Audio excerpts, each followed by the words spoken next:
The human brain is the most sophisticated survival machine on the planet, but it has one glaring flaw.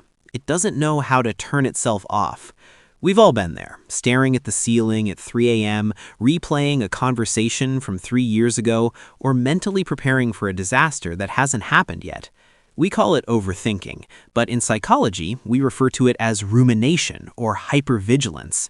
It's the feeling of being a prisoner to your own internal monologue.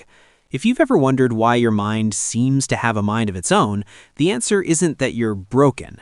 The answer lies in a complex web of evolutionary biology, cognitive loops, and a misunderstood survival mechanism. Today, we're going to peel back the layers of the overthinking brain to understand why we think too much, the psychological traps that keep us stuck, and how to finally find some mental silence. To understand why we think too much, we have to look at the evolutionary mismatch of the modern human. For 99% of human history, thinking was a direct tool for immediate survival. If you heard a rustle in the grass, you didn't overthink it. Your brain ran a quick threat assessment and triggered a physical response. But in the 21st century, our predators are abstract. We worry about our social status, our bank accounts, our career trajectories, and our relationships. Because these problems can't be solved with a fight-or-flight physical action, the brain gets stuck in a loop.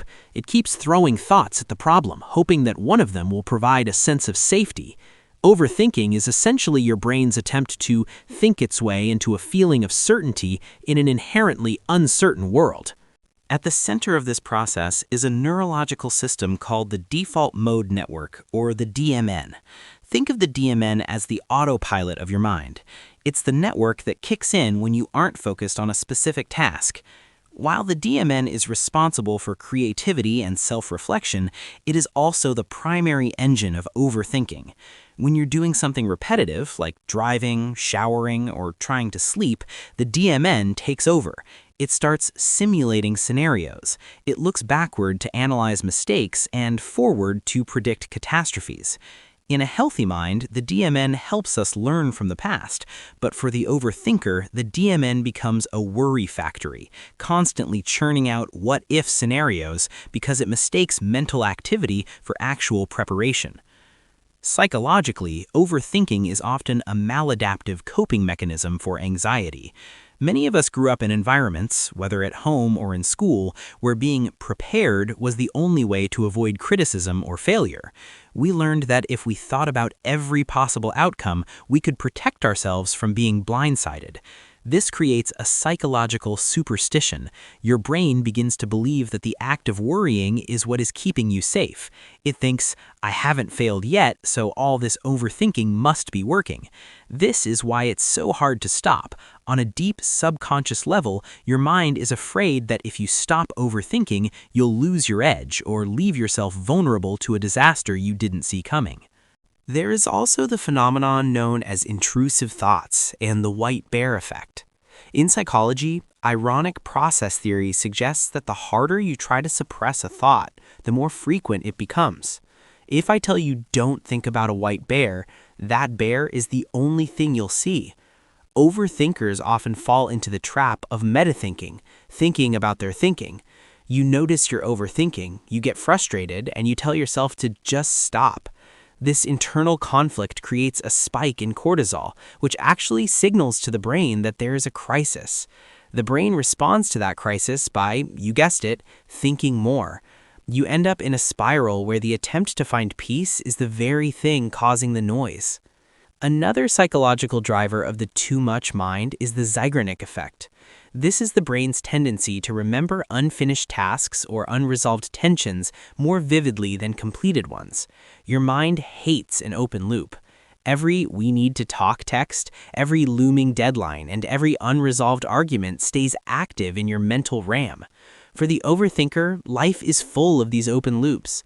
Because modern life rarely offers perfect closure, the brain stays in a perpetual state of processing.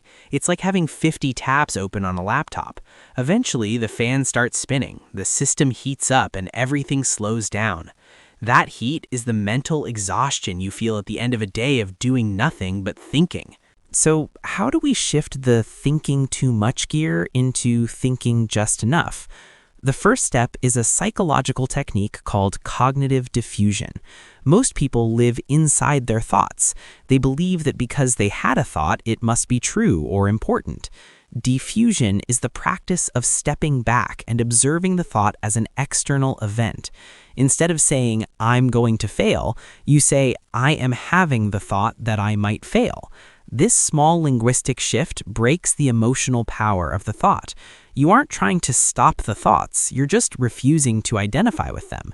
You are the sky, and the thoughts are just clouds passing through. Some are dark, some are light, but none of them are the sky. Another effective tool is scheduled worry.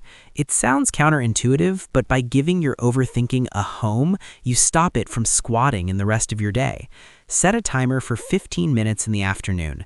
During this time, you are allowed to overthink as much as you want.